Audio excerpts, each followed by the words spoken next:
Welcome back to Whispers in the Dark, the place where real-life nightmares, urban legends, and unexplained encounters come alive. Tonight, we're diving into a chilling story of three friends, a shed, and something that shouldn't have been there. Make sure to hit that subscribe button and ring the bell so you don't miss our next terrifying tale.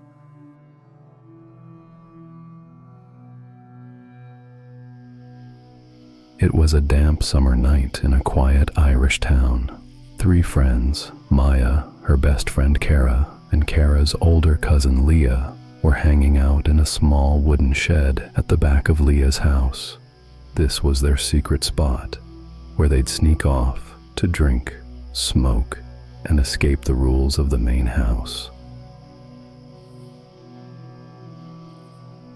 Leah had already passed out on the old couch in the corner of the shed. Kara and Maya stayed up, talking quietly over music, feeling the warmth of the alcohol and the closeness of the night. Around 1:30 a.m., with the moon peeking through clouds, they decided to step outside to relieve themselves in the bushes, laughing about how camping vibes this felt. The air was cool, heavy with the scent of wet earth. The only sound was the creak of the shed door as they slipped outside. That door always creaked like a warning. They crouched in the bushes at the front of the house, giggling under their breath, but as they rounded the side of the house to head back, Kara froze mid-step. Maya followed her gaze, and that's when they saw it. In the narrow space between the shed and the house, illuminated perfectly by the porch light, stood a figure. A girl. Her long hair and slender frame looked just like Leah's, but Leah was inside, passed out. The figure slowly turned its head toward them. Her face was obscured by shadows, too obscured, and then she lifted one hand and waved. Her voice, a chilling echo of Leah's, called out softly, "Hey, come here."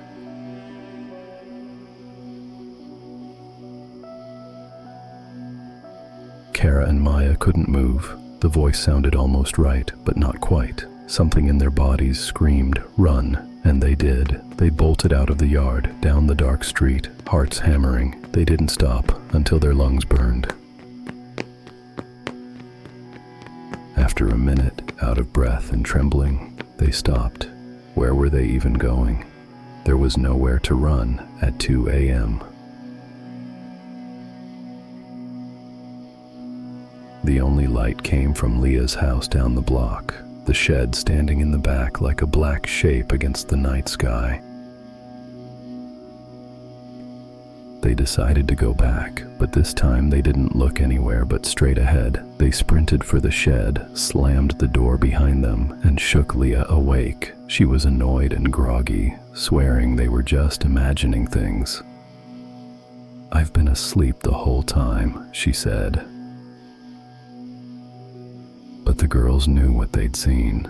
They knew they hadn't heard the shed door open, and that no one had walked past them.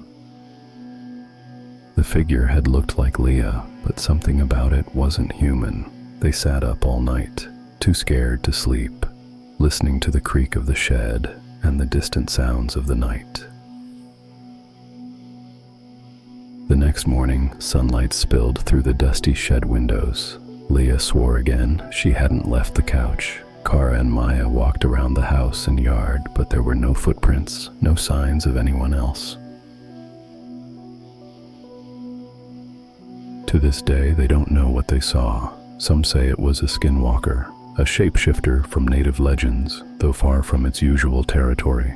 Others whisper it might have been a mimic spirit, a doppelganger, or something darker drawn to the energy of young people at night.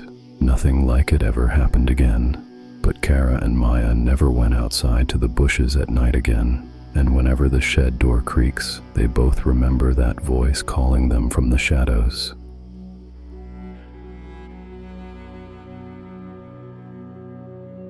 What do you think Kara and Maya saw that night? Was it a Skinwalker, a doppelganger, or something else entirely? Let us know your thoughts in the comments below, and if you enjoy stories like this, hit subscribe to Whispers in the Dark for more chilling tales every week. Sweet dreams.